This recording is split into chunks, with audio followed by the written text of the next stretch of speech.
뉴스의 진수를 보여주는 인터뷰. 뉴 진수. 이재명 대통령이 중국 국빈 방문 일정 마치고 어제 귀국했습니다. 이번 방중 외교 관련해서 여당은 한중 관계를 복원했다고 평가했습니다.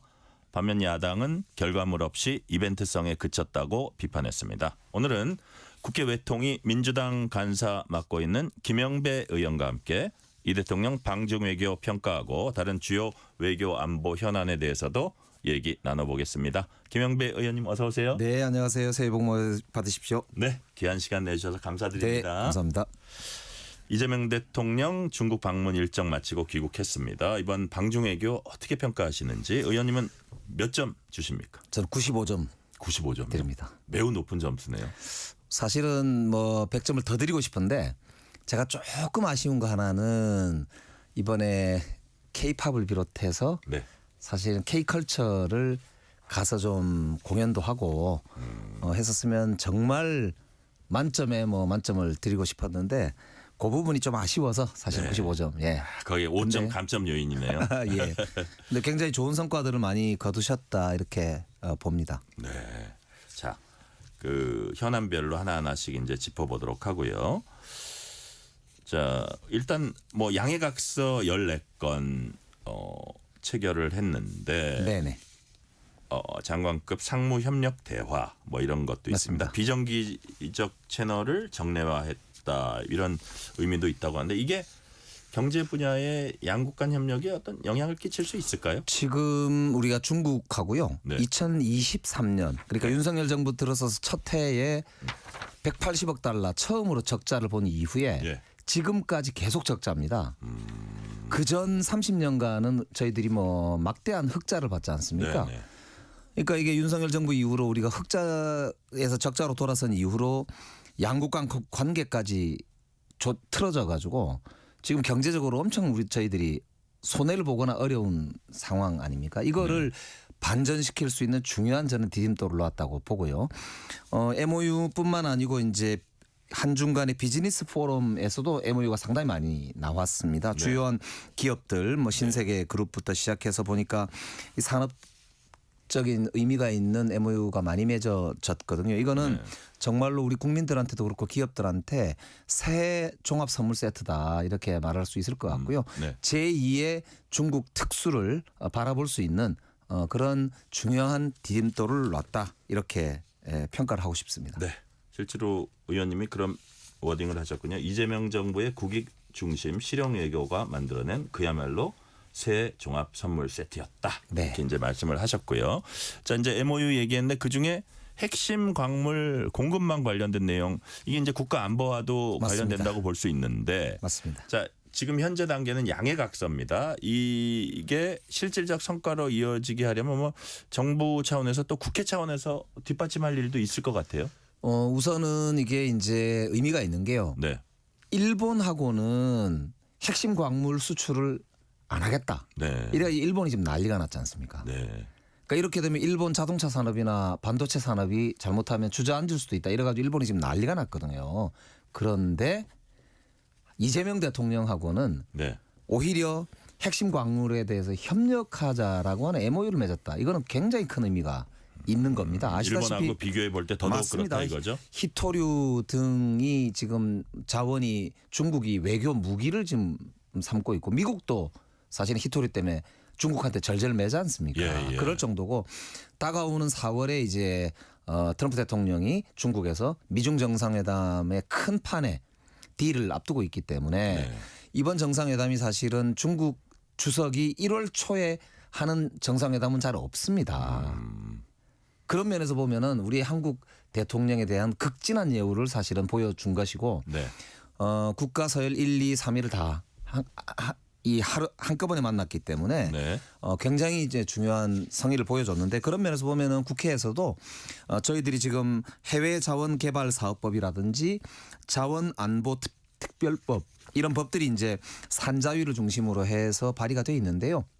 이런 법들을 빨리 좀 검토를 해가지고 저희들도 뒷받침할 필요가 있겠고 특별히 산자부 장관과 상무장관 간에 네. 정례적인 채널을 확보한 것은 굉장히 중요한 의미가 있거든요. 특히 산업자원통상부 아닙니까 우리가 자원이 있기 때문에 이게 네. 바로 희토류를 비롯한 핵심 광물이니까요. 우리가 글로벌 밸류 체인 상으로 아주 중요한 하나의 지렛대를 갖게 됐다 이렇게 평가를 해야 되고 네. 지금 우리 주가가 4,500을 넘어서고 있는데 그 중에 중요한 부분이 SK하고 삼성이 반도체에 엄청난 지금 기대를 하고 있거든요. 네. 네.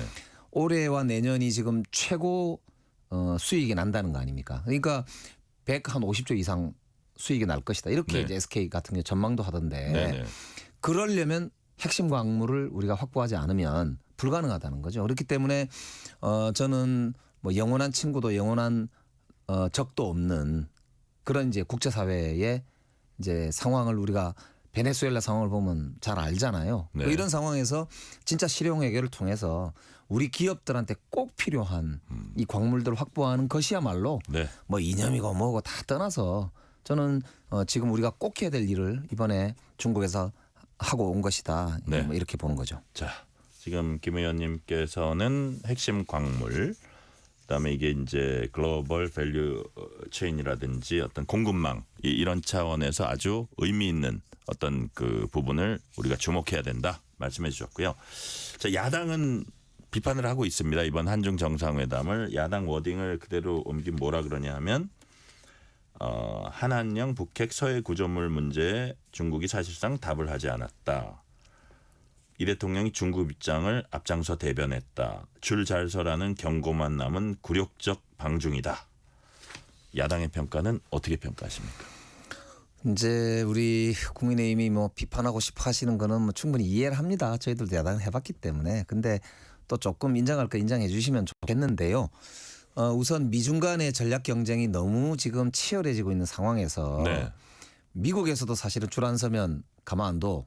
이런 입장이 사실은 뭐 나오는 거 아닙니까 지금. 네. 특히 뭐 베네수엘라의 마두로 대통령 같은 건 아예 잡아가 버리는 이런 모습까지 보여. 그린란드도 거의 군사를 쓸 수도 있다 이렇게 나오는 상황이고 그런 면에서 보면은 어찌 보면 중국에서 말한 뭐 역사의 정의 편에 서야 된다라고 하는 말은 오히려 점잖게 느껴질 정도인데요. 네. 그럼에도 불구하고 면전에서 한 말이기 때문에 사실은 저희들도 쉽게 들은 말은 아니다. 그 말은 맞다고 보고요. 다만 그렇다고 뭐 우리가 거기에 대해서 그렇게 뭐 쉽게 얘기하면 무릎을 꿇거나 하는 것도 아니지 않습니까? 우리는 우리 국익 중심으로 행동하면 되는 거고 그렇기 때문에 저는 뭐 우리가 중국한테 뭐 약속하고 온 거가 있는 게 아니기 때문에 그렇게 평가하시는 거는 저는 과하다 이렇게 네. 보고요. 오히려 아까 이제 서해 구조물 같은 경우는 오히려 진전이 있었지 않습니까? 네. 이재명 대통령이야말로 배짱이 있는 사람 아니에요? 트럼프 앞에서도 사실은 뭐 칭찬도 해주지만 핵 잠수함도 따내는 이런 용기가 있는 사람으로 벌써 정평이 나 있고 그런 면에서 보면은 사실은 껄끄러운 문제인 서해 구조물 문제를 지난번 에이펙 때도 그 시진핑 주석하고 오찬 자리에서 정면을 했다는 거 아닙니까? 그리고 이번에도 가서 이거는 우리 국민들이 용납을 못한다. 그러니까 아무리 이게 잠정 수역이지만은 아예 원칙을 정하자. 그리고 가능하면은 이거는 좀 뭐 없애는 게 좋지 않냐 이런 식의 이제 실제로 진전이 있었다는 거니까요. 그래서 협의 테이블 꾸리기를 했다는 거고. 그러니까 이건 오히려 진전이 있었던 걸 거꾸로 그 중국 편을 들었다 이렇게 평가하시는 거는 사실관계를 왜곡하는 걸 넘어서서 네. 반대로 말씀하시는 거죠. 자, 제가 그거 관련해서는 뒤쪽에 다시 한번 이제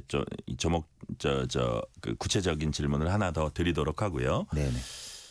지난번 경주 에이펙 때도 이제 그랬었는데 뭐 그 한중 정상회담도 그랬고 한미 정상회담도 그랬고 이번 한중 정상회담에서도 이제 양국 공동 성명이라는 건 없었잖아요. 네네. 야당은 이 부분도 비판하고 있는데 공동 성명이 없었던 배경이랄까요? 어떤 뭐 그 뒷 얘기랄까 어떤 게 있습니까? 제가 알기로는 네. 이번 말고 아마 트럼프 대통령의 방중 이후에 한 번 더 네. 정상회담이 이루어질 가능성이 높다고 저는 봅니다.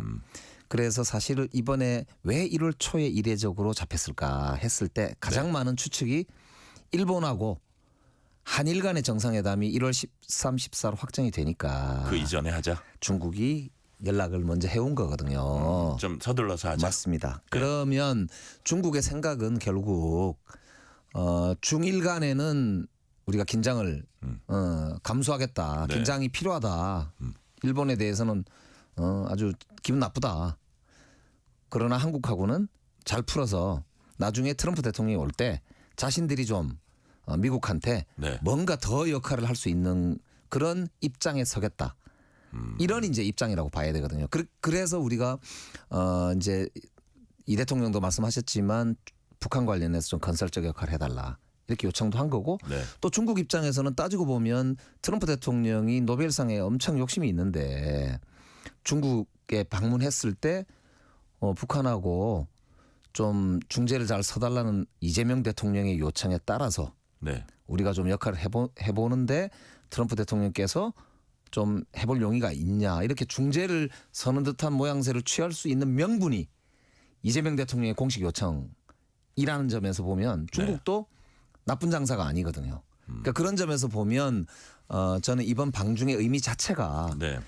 그림을 그리고 관계를 복원한 걸 기초로 아주 전략적 포석을 두는 그런 이제 자리였기 때문에 저는 오히려 전략 기획의 자리로서 아주 중요한 의미를 가지고 있다. 그렇기 때문에 시진핑 주석이 거의 하지 않는 1월 초 아주 신년 벽두의 정상회담을 이렇게 극진한 모양새를 갖춰서 진행한 거다.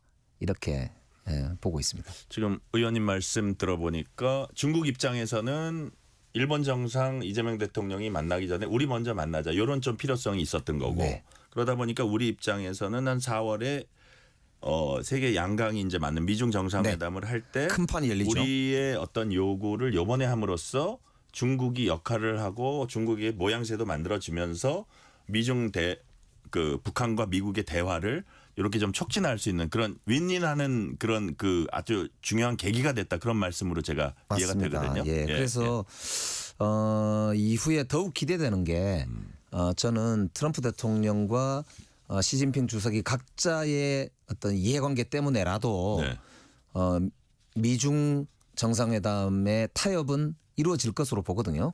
트럼프 대통령도 올해 말에 중간 선거가 있고 시진핑 주석은 내년에 이제 또 연임할 계기가 필요하기 때문에 절대로 판을 깨지는 않을 거다. 그렇습니다. 그렇다면 미중 간에 잘 끝났는데 트럼프가 지난번에 에이펙에 왔다가 돌아가면서 마지막으로 한 말이 그거 아닙니까? 네. 김정은 관련해서는 내가 다시 한국에 돌아오겠다 이렇게 얘기했거든요. 네네. 그러니까 트럼프 대통령 끊임없이 북한 김정은에 관심을 표하고 있기 때문에 중국에서도 오히려 그게 자기가 활용할 수 있는 지렛대 아니겠습니까? 그런 면에서는 4월 이후 한반도 주변의 판이 저는 훨씬 더 기대되고 네. 우리가 그걸 잘 준비하면서 진짜 페이스 메이커로서 큰 틀에 이재명 대통령이 올해 이야기한 것 중에 대전환을 통한 대도약을 얘기했는데 네. 이 대전환이 국내 대전환뿐만 아니라 외교적으로 세계사적인 대전환 이런 걸 함께 이룰 수 있음으로써 저는 한반도의 평화를 위한 대도약 네. 이런 거를 저희들이 준비하고 있다 이렇게 말씀을 드리고 싶고요. 당에서도 관련해서 굉장히 여러 준비를 하고 있다. 예, 그래서 지난번에 정청래 대표도 한반도 신전략위원회 네. 이런 걸 만들겠다고 했고 지금 구성은 다 돼 있고 저도 그 멤버인데요. 앞으로 이런 문제를 긴밀하게 좀 이제 더 협의를 할 예정입니다. 네. 자, 아까 한 가지 조금 아쉬운 거는 우리 그 한류 문화 가가지고 공연도 하고 뭐 이런 얘기 하셨는데 뭐 네네. 연관된 얘기일 수도 있을 것 같은데 한한령 관련해서 이 대통령은 점진적 단계적으로 질서 있게 잘 해결될 거다.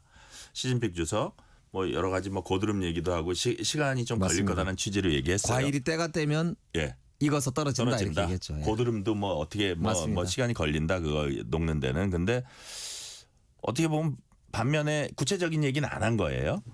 그렇다면 이게 어떤 방식으로 그 단계적으로 조금 더 간다는 우선 건가요? 할 수 있는 게 이제 합의된 게 바둑하고 예. 체육 분야 예. 축구. 예. 근데 축구는 우리가 한 번도 안 졌거든요. 예. 거의. 바둑도 우리가 우위란 말이에요. 그 지난번에 에이펙 때 보니까 네. 이창호 구단, 이세돌 구단 네. 이런 분들에 대해서 시진핑 주석이 실제로 현장에서 봤거든요. 엄청 좋아해 해요. 본인 스스로 바둑을 맞습니다. 좋아한다면서요. 그리고 예. 저희들이 준 선물이 바둑판 예, 예, 좋은 예. 거 아닙니까? 그러니까 그런 면에서 일단 할 수 있는 것부터 시작하고요.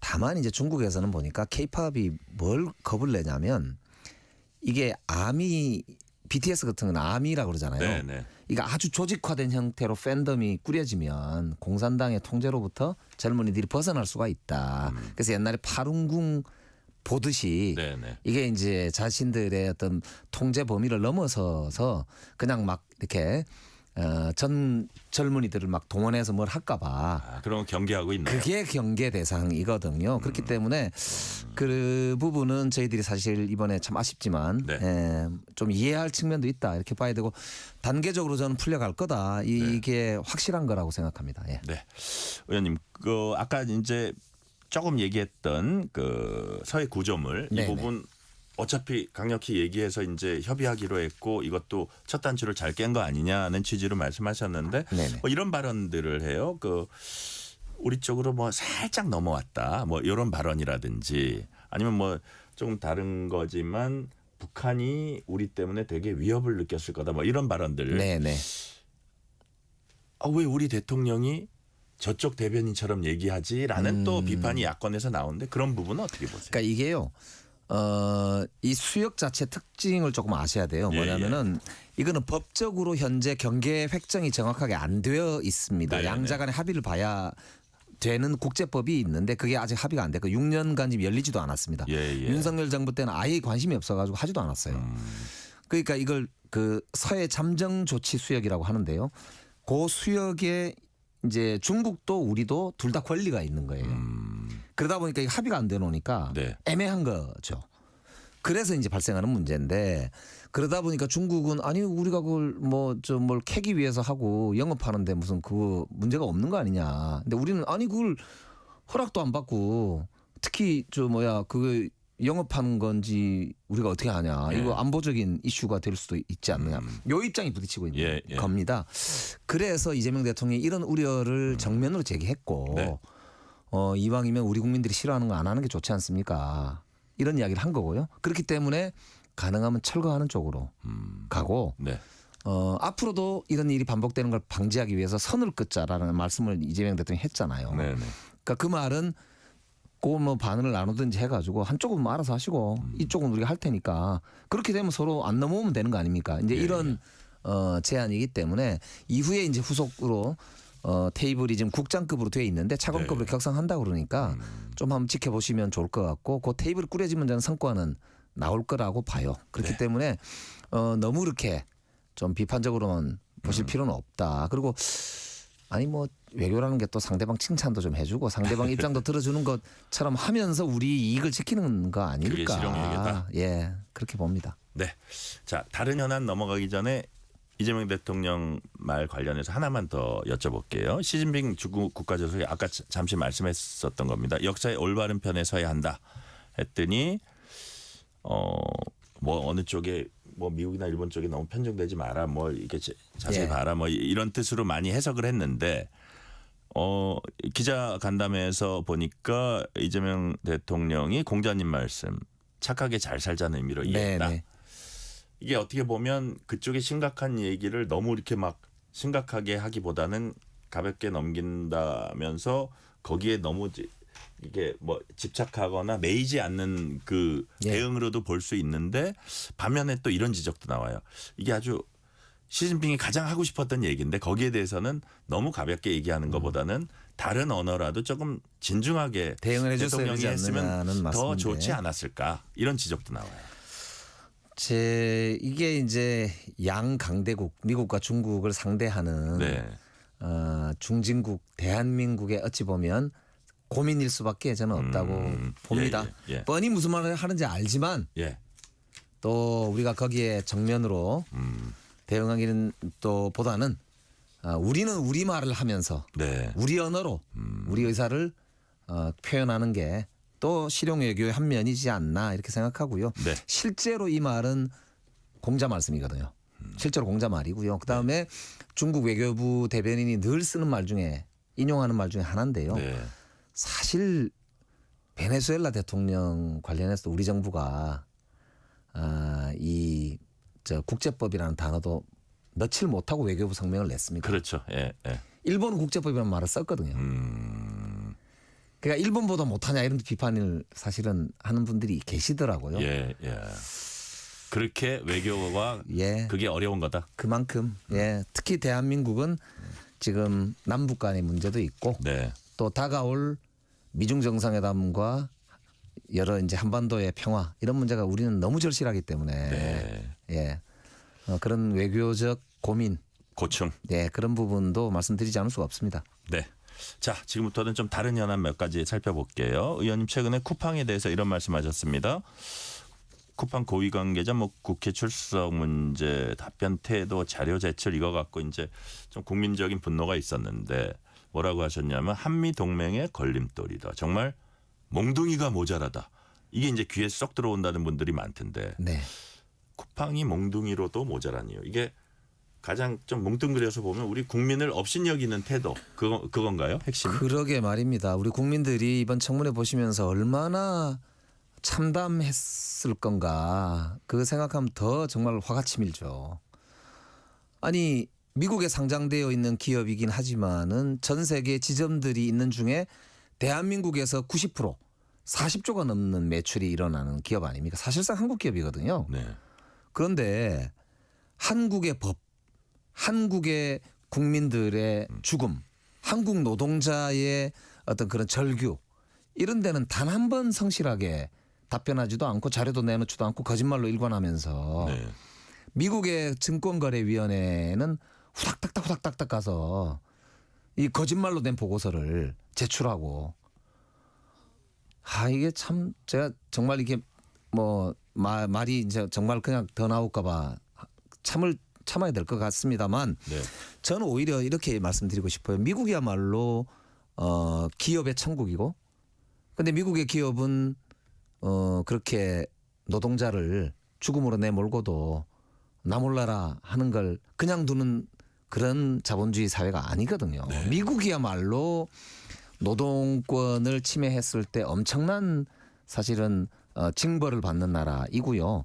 미국의 소비자들이 집단 소송을 하게 되면 거의 회사가 망하지 않습니까? 네.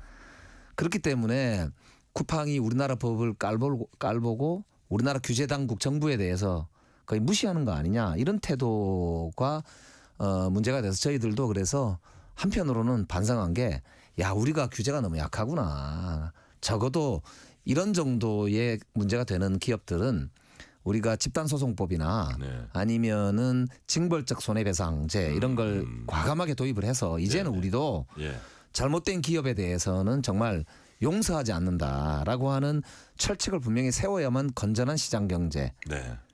확립할 수 있지 않나 이제 이런 생각이 들었고요. 미국에 대해서도 저는 정말 한번 나중에 한미의원연맹 제가 간사기 때문에 네네. 3월경 방미할 예정인데요. 가서 미국 증권거래위원회 위원장이나 주요한 국회의원들을 만나서 물어보고 싶어요. 예, 예. 미국에서 상장된 기업이 한국에서 이렇게 노동자 죽음에 대해서 이렇게 대응하고 있고 자료도 감추고 법적으로도 그냥 자료도 제대로 내지도 않고 예. 거짓말만 한다. 이거 너희가 보호할 대상이냐? 이런 경우 예. 미국에서는 어떻게 대하십니까? 자, 또 외통위 간사시니까 요 질문을 한번 드려볼게요. 트럼프 일개 국가안보보좌관 했던 인사 비롯해서 미국에서 우리나라 쪽으로 뭐 이렇게 좀 이렇게 뭉뚱그려서 얘기하면 쿠팡 그렇게 건드리지 말라는 취지의 압력이 들어오고 있습니다. 이게 자칫 한미 간 통상 쟁점으로 비화할 가능성도 있을까요? 지금 미국에서는 제가 이제 작년에 여러 차례 미국을 갔지 않습니까? 예. 그때 미국 국회의원들도 우려를 표한 건 두 가지였습니다. 하나는 온라인 플랫폼법이 자신들의 구글, 애플, 네. 그다음에 넷플릭스 이런 이제 소위 대규모 큰 이제 이 플랫폼 기업들에게 예. 차별적으로 적용되지 않을까.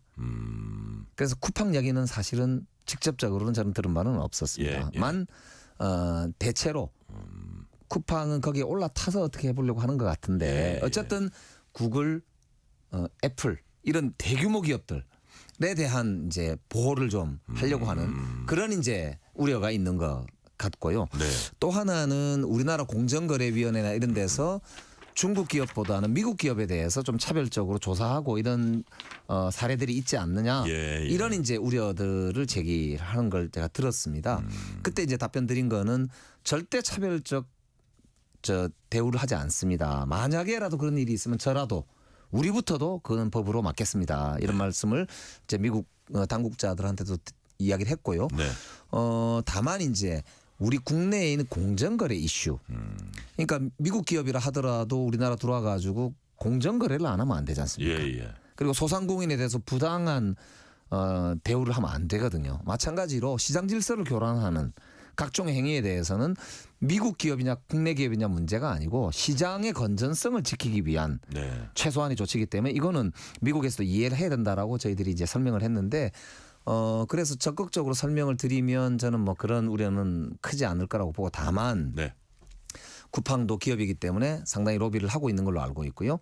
이걸 이용해서 어떻게 해서든지 미국의 입김을 조금이라도 이용해서 자신들을 방어하려고 하는 것 같아요. 네. 그래서 그거는 저희들이 적극적으로 했던 우리 정부하고 저희들 정치권에서 그 문제에는 미국하고 협력을 통해서 오히려 미국이 대한민국과 한미동맹을 강화하려면 우리 국민들이 역시 미국이구나. 이렇게 생각하도록 만드는 게 오히려 미국 국익에게도 좋고 네. 한미동맹의 건전성을 위해서도 좋다. 이런 점을 설득할 예정입니다. 네. 베네수엘라 사태 파장이 큽니다. 국민의힘 논평에 대해서 김영배 의원님이 반박 직접 하셨는데 그건 무슨 내용이었는지 또 우리가 어쨌든 베네수엘라 사태 파장을 우리 대한민국은 어떻게 대응해 나가야 되는지 한번 우선 말씀해 베네수엘라 주세요. 사태는 사실은 우리 국민들도 그러시지만 놀라운 사실은 일이죠. 네. 정말 상상할 수 없는 일이긴 한데요. 더 이상 거기까지만 말씀을 네네. 드리고요.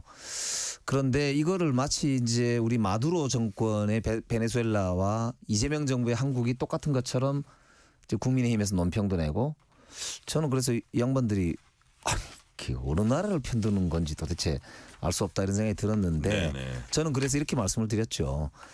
아니 베네수엘라의 마두로는 한국의 윤석열이다.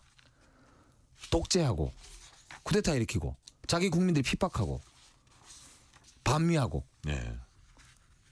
그게 윤석열 대통령 아닙니까? 미국에서 윤석열 대통령이 쿠데타 했을 때 엄청나게 화를 냈지 않습니까? 이재명 대통령에 대해서는 트럼프 대통령이 칭찬 일색이잖아요. 한미동맹 오히려 강화됐다고 그러고 핵잠수함까지 하라고 그랬는데 한미동맹이 강화됐다고 봐야지 어떻게.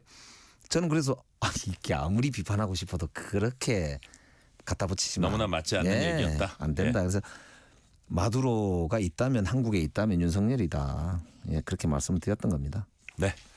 자, 마지막 질문. 시간은 거의 다 됐지만 특별히 김영배 의원님이니까 마지막 질문 드리면 국내 정치 얘기입니다. 민주당 최고위원 보궐선거에 나선 문정복 이성윤 의원이 지구당 부활 골자로 한 정당법, 정치자금법, 공직선거법 개정안 발의했습니다. 김영배 의원님도 지구당 부활론자로 제가 알고 있거든요. 제가 원조로 발의를 해놨습니다. 그렇습니까? 네, 그렇습니다. 지구당이 부활돼야 되는 이유가 뭡니까? 지금 우리가 국민 참여 이 수준이 엄청 높거든요. 네. 그리고 당원들을 합치면요. 우리 민주당은 한 200만이 넘고 국민의힘도 100만이 넘었습니다. 이 정도 수준의 당원을 보유하면 그 당원들이 실질적으로 주인 노릇을 할 수 있는 놀이터가 필요합니다. 그게 지구당이죠. 네. 그러니까 시민들이 민주주의를 한다고 하는데 맨날 100만 명이 광장에 모인다면 되겠습니까? 그게? 부작용은 충분히 제어할 수 있다. 당연합니다. 그 돈 선거나 이런 거는 이미 네. 할 수가 없는 조건입니다. 요즘 동네에서 돈을 조금만 쓰면 바로 신고합니다. 예. 그렇기 때문에 옛날하고는 다르고요. 두 번째 제왕적으로 하는 거 이런 것도 이제 언제든지 제어할 수가 있고요. 네. 그래서 법도 딱 필요한 경비만 모을 수 있도록 하되 법인격을 부여해서 네. 의사결정을 민주적으로 할 수 있는 토대. 그러니까 쉽게 말하면은 우리가 볼 땐 분임 토의에 기초한 총회를 하는 거거든요. 네. 분임 토의가 있어야 총회 때 딱 투표만 하면 되잖아요. 네. 그러니까 저는 풍부한 시민 토론, 참여 이런 게 가능한 민주주의가 저는 생활 속에서 지방자치도 활성화시키고 네. 우리 정치도 건전하게 하는 힘이 된다 이렇게 생각하고 시민주권 시대 지구당 부활이야말로 저는 그 토대다 이렇게 생각합니다. 네, 오늘 말씀 여기까지 듣겠습니다. 지금까지 국회 외통위 민주당 간사인 김영배 의원이었습니다. 오늘 말씀 감사합니다. 네, 감사합니다. 편지 왔습니다.